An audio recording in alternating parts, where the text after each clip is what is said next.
Hello, little friends. Welcome to Amazesphere Kids. Today, our food is going on a magical adventure.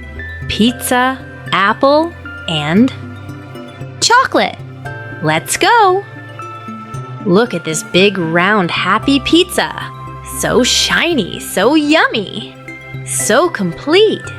Right now, it is one whole pizza. Chop, slice, magic time. Now our pizza has two equal pieces. Each piece is called 1/2.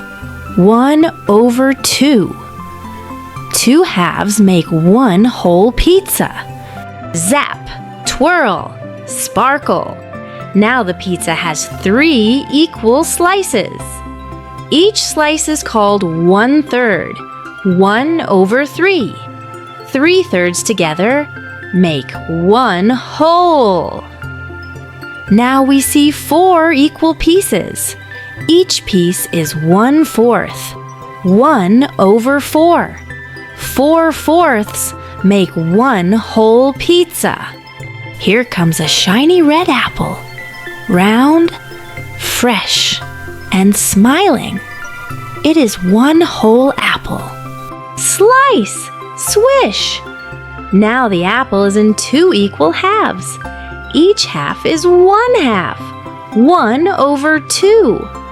Yum! Chocolate time! The chocolate is in 4 equal pieces. Each piece is 1/4. 1/4. Pizza pieces, apple halves, chocolate blocks. They were all cut into equal parts. Those parts are called fractions. Remember, 1/2 is 1/2. 1/3 is 1/3. 1/4 is 1/4. Fractions are simply parts of a whole.